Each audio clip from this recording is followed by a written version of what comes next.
Boas tardes. O sitio no que me atopo, quizáis moito xa sepades onde estou. Estou na parroquia de Prado.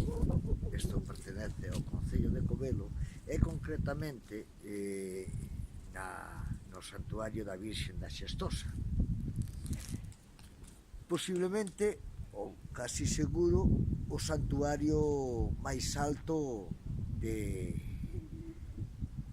Pontevedra, de toda Galicia, eu estou seguro. Ademais, é un santuario cunha forte tradición na que se celebra unha festa que veñen moitísimos romeiros de todos os anos e a que se lle atribuye ou veñen a cumplir un ritual.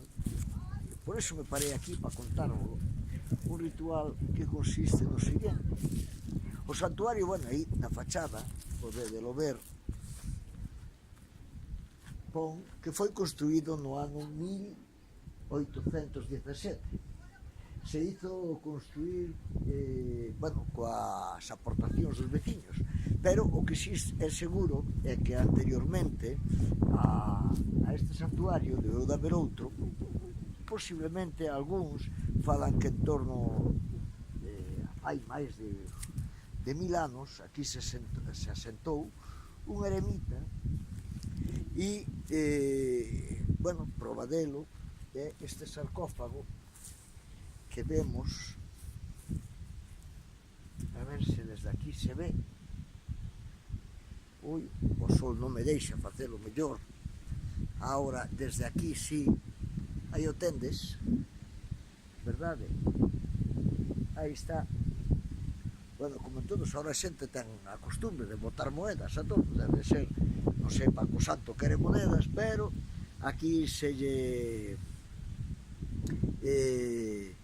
botan monedas. Bueno, o tema é que o día do santo, nesta pía, que sempre está chea de auga, algúns dicen que aquí nace o río Tea, ou contan que nace o Tea,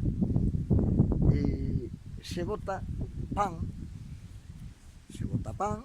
e coas migas deste pan, así creo que se me ve mellor, coas migas deste pan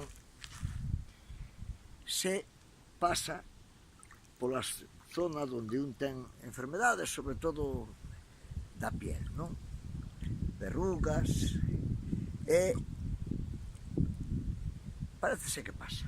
Eu non teño que sepa ningún problema de piel, pero por si acaso eu paso por a cara, non vai a ser o punto. Non teño pan para facer aquí, pois coller ese trozo de pan mollado na auga e pasar.